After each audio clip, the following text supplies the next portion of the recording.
¿En qué consiste la reforma eléctrica para dummies? Explícanos esto. Pues mira, tiene varias partes, ¿no?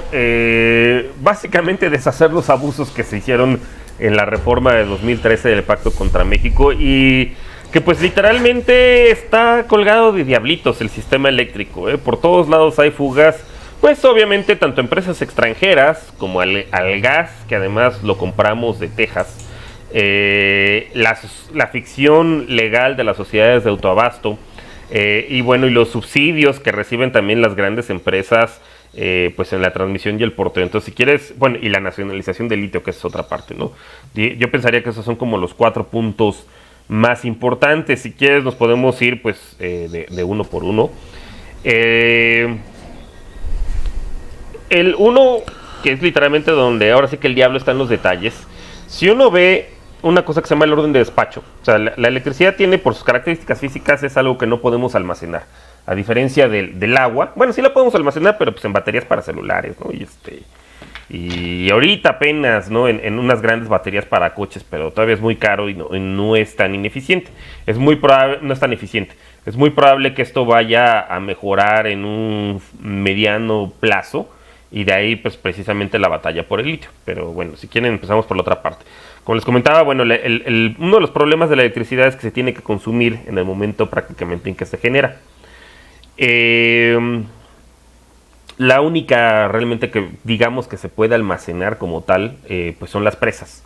Funcionan como una suerte de pilota, ¿no? O sea, mientras está el agua arriba, y pues está encerrada, ¿no? Como tal en la presa, pues toda esa es energía potencial. No sé si se acuerdan de esas clases de física de la secundaria, y que una vez que se abren las compuertas y pasan por las turbinas, eso se convierte en energía cinética. Entonces pero literalmente es la única, ¿no? Que como tal, digamos que se puede almacenar. Todas las demás se tienen que consumir en el momento en el que se generan. Entonces, si uno ve este famoso orden de despacho, pues es quién entra primero, ¿no? O sea, quién sube primero su electricidad a la red y pues la vende. Entonces, si uno ve la reforma eléctrica del Pacto contra México, pues empiezan a sonar cosas que parecen buenas, pero en realidad son malas, ¿no? Entonces uno ve, bueno, el orden de despacho de la reforma de 2013 empieza con la nuclear. Eso tiene sentido porque pues una planta nuclear no se puede parar, ¿no? O sea, una vez que se echa a andar, esa ya no se puede parar, y más o menos nos abastece como un 3% de la electricidad del país. La planta de Laguna Verde, que tiene 2 reactores. Esa es la única que tenemos, entonces pues se entra por default. Después entra la solar, y entra la eólica, y entra la geotérmica. Que bueno, pues para aquellos que hayan visto películas de Los Simpsons, ahí cuando Mr. Burns inventa, ¿no?, una cosa para tapar el sol y poder vender su electricidad, pues el sol es literalmente un bien público puro por naturaleza, ¿no? De libro de texto. ¿Qué quiere decir esto? Que no hay rivalidad en el consumo, es decir, que si yo salgo a tomar el sol, pues cualquiera de ustedes puede salir a tomar el sol, algo así como dice el eslogan del moribundo PRD, ¿no? Del sol sale para todos. Y también, pues no es excluible, o sea,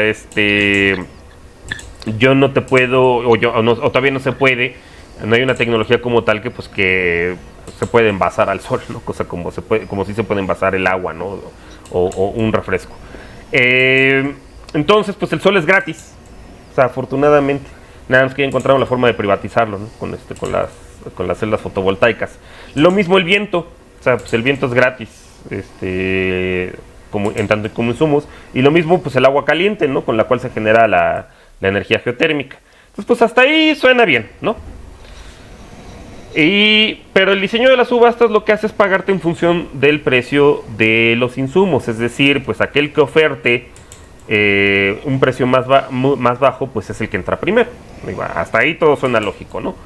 Entonces, pues evidentemente, como el sol es gratis, el viento es gratis y el agua caliente del subsuelo es gratis, pues todas entran casi que por definición, pero tendrían que subastar a precio cero, porque el costo marginal, en este caso es el costo del insumo, pues si no es cero, es muy cercano a cero. Y evidentemente esto pues no sería negocio para nadie, o sea, nadie tendría incentivos para qué va a poner un aerogenerador o para qué voy a poner unas celdas fotovoltaicas si me van a pagar básicamente a costo cero. Entonces no se les paga a costo cero, evidentemente.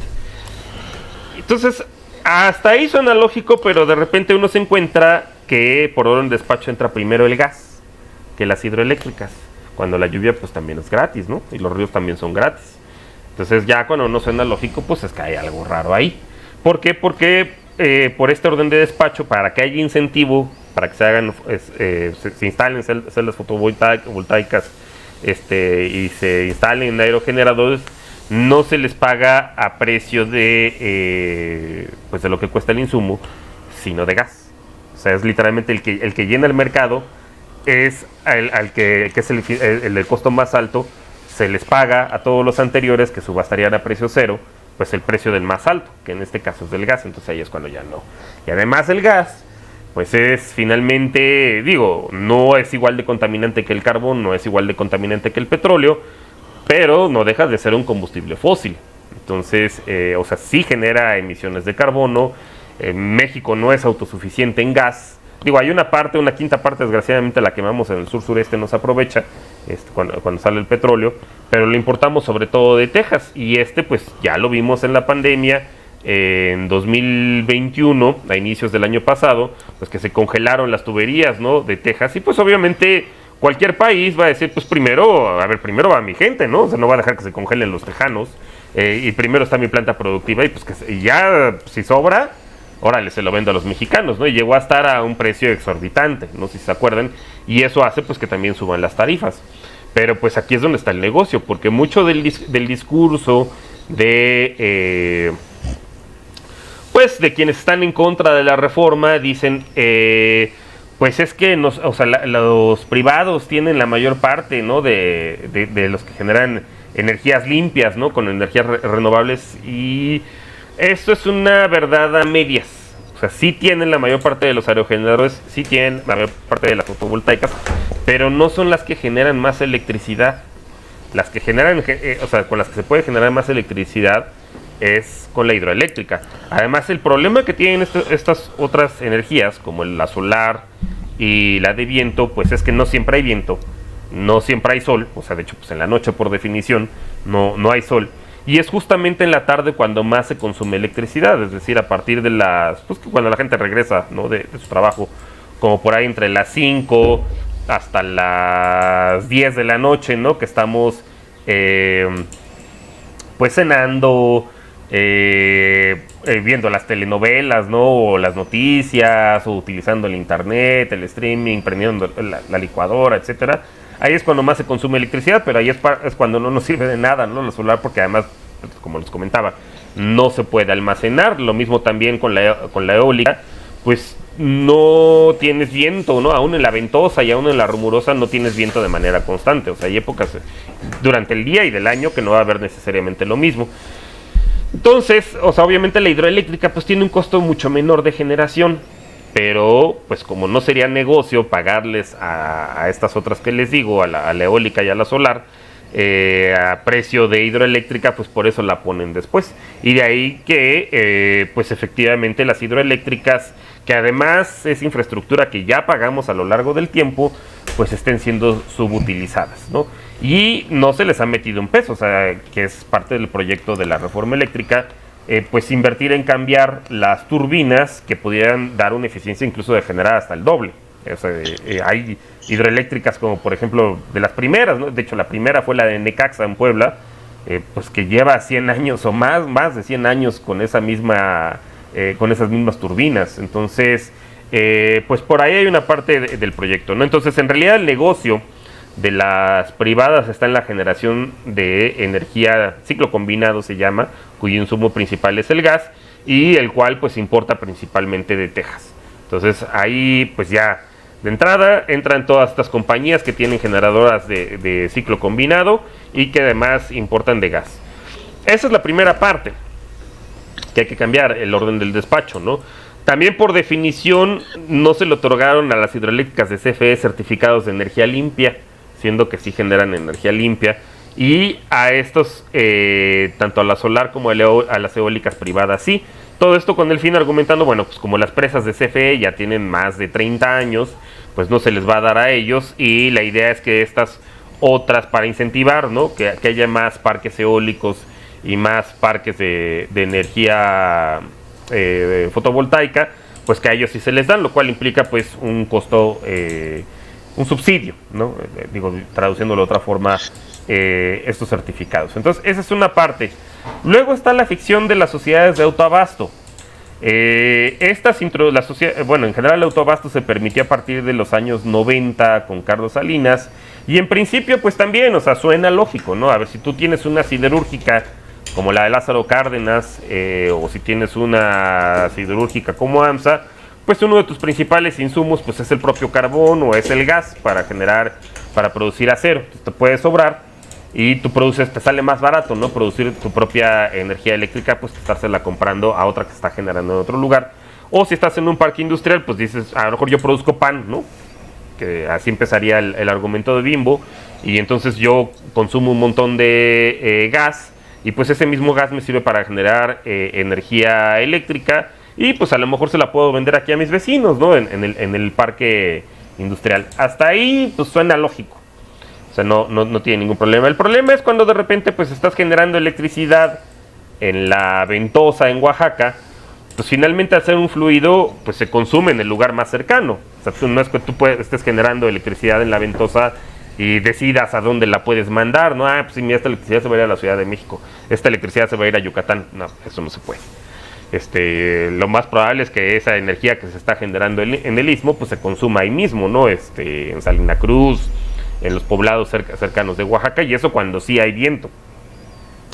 Pero entonces, lo que les comentaba, bueno, al principio, si es en un parque industrial, pues tiene sentido que le vendas a tus vecinos. Lo que ya no tiene sentido es, o sea, justamente otra vez cuando ya no suena lógico, suena metálico, pues es que digas que hay 77,000 socios, ¿no?, de sociedades de autobasto, cuando solamente tienes 236 plantas generadoras. Pues una de dos: o todos son vecinos, cosa que pues evidentemente eso no se puede, o estás haciendo una ficción legal para decir que pues esta electricidad que yo estoy generando aquí en la Ventosa la estoy mandando a Tijuana, por decirte algo, ¿no? O la estoy mandando a Ciudad Victoria. Eso no se puede. O sea, quien realmente está proveyendo esa electricidad ahí es la CFE, y quien está poniendo la electricidad que no produces cuando no hay viento o cuando no hay sol, pues también es la CFE, pero eso no es negocio. O sea, volvemos a lo mismo, al mismo esquema, ¿no? Privatizar las ganancias y socializar las pérdidas. Esa es la otra ficción. Y luego, pues también está el tema de que, pues en estas sociedades de autobasto, finalmente, pues en esta ficción de disque mandar la electricidad de la Ventosa o de la Rumorosa a Ciudad Victoria o a Mérida o no sé, ¿no?, a Coatzacoalcos, por decirte algo, pues estás utilizando la red tanto de esas torres, ¿no?, que siempre vemos en las carreteras o que vemos en cualquier cantidad de avenidas que se llaman las torres, ¿no?, las torres de alta tensión de transmisión. Pues estás utilizando esa infraestructura, estás utilizando también las subestaciones de Comisión Federal de Electricidad, estás utilizando los cables y los postes que tenemos en las ciudades para mandar, ¿no?, el famoso porteo, la distribución, estás utilizando los transformadores, y todo eso pues lo pagamos los consumidores. No lo pagan pues estas sociedades de autoabasto, ¿no?, que realmente lo que están haciendo, más que tener socios, son clientes.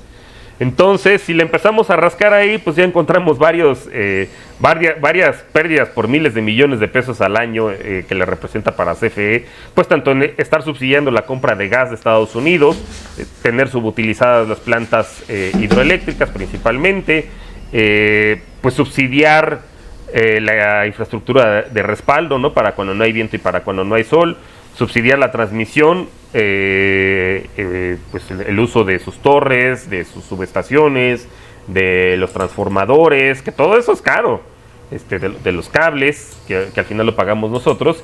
Y luego ya si lo vemos, o sea, de entrada, pues también es hasta una competencia desleal, porque el hecho de que la electricidad, que es un insumo fundamental para cualquier actividad económica, le cueste menos a unas empresas que a sus competidores, pues eso se traduce en que el margen de ganancias de estas empresas o es mayor, o en principio deberían tener menos precios menores, pero claramente eso no lo vemos reflejado. Más bien su margen de ganancias es mucho mayor al tener costos menores, y eso claramente es una competencia desleal que yo no veo que al revés, ¿no? Parece ser que la COFES está defendiendo este esquema en vez de hacer su trabajo que realmente debía hacer.